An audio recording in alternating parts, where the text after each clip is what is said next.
Day 37. Start with the quote for today. It says, "So far, you've survived 100% of your bad days. What makes you think that you don't got this one?"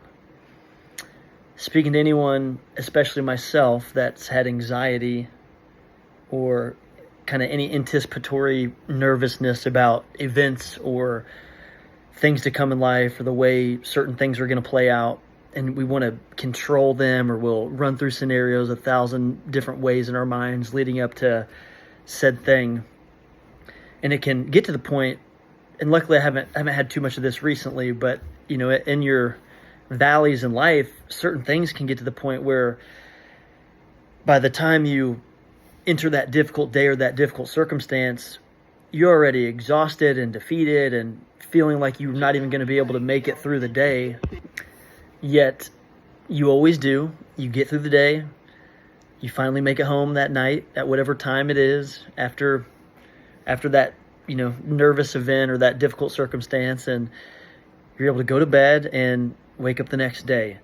So again, we've truly been able at this point to our lives to be able to survive 100% of our bad days. And I think if we can just pause and marinate on that a little bit, it'll remind us that no matter what we're going through in that roller coaster of life, where our human emotions can just be swayed so far in the direction of anxiety or fear, hopefully just that quote kind of helps to reground us and to remind us that we will make it through.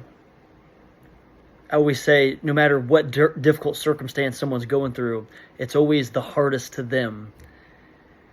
And that fluctuates for a lot, because we look at other people and their problems and we're like, yeah, they probably got that. They probably are going to be okay. They're probably going to figure it out. But when whatever it is happening to you, it can really feel like a Goliath in your life. So you've survived your bad days.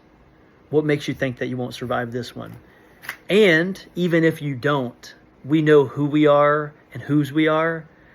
And we know that we're going to be set up for just a wonderful eternity, which takes me to the scripture today in Psalms 46, and that's verses 1 and 2. And it says, "God is our refuge and strength, an ever-present help in trouble. Therefore we will not fear, though the earth give way and the mountains fall into the heart of the sea." And I think the picture that's being painted there with, even if the earth gives way and the mountains fall, it's like, even if the world is in utter chaos, and that could literally mean the physical world, with especially, like back then with these natural disasters, and now with natural disasters going on, you got hurricanes and wildfires, but then also you've got nuclear bomb threats and global war.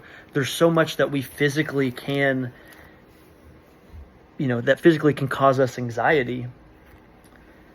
And that's to our external world around us, again, with war and disasters. But there's also the same with our internal being that can be rocked and shaken, that can cause the same sort of anxiety. And these verses in Psalms is just that direct reminder that, like, God is our refuge and our strength. He's our ever-present help in trouble. And again, even if our world's to end through some sort of disaster or war, or even if it feels like our world's about to end internally because we're wound so tight about some, anxiety-causing situation, even in the face of whatever that destruction is, this writer in Psalms, it's expressing a quiet confidence in God's ability to save them. It says here in the bottom part of the Application Study Bible that, it seems impossible to consider the end of the world without becoming consumed by fear. But the Bible is clear. God is our refuge, even in the face of total destruction.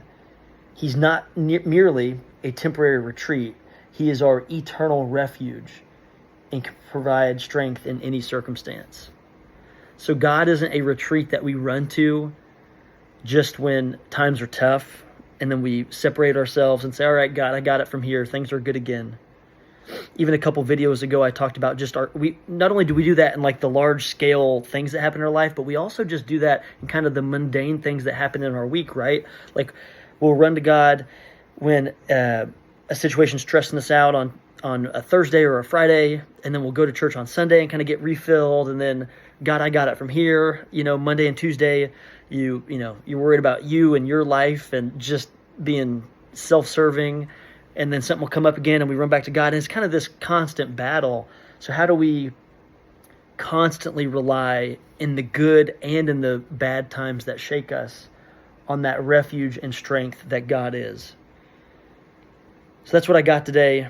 You've survived your bad days, and even if we don't, like even if the world does fall apart, outside, external world to us falls apart, and or internally our being feels like it's falling apart to the point where, even if we have some major medical scare that could very well end our life on earth, or external scare that could end our life on earth, like I know it's easier said than done. And again, I'm so far from perfect. I'm not there yet. But how do we still just remind ourselves in the face of destruction that God is our refuge and our strength? Day 37.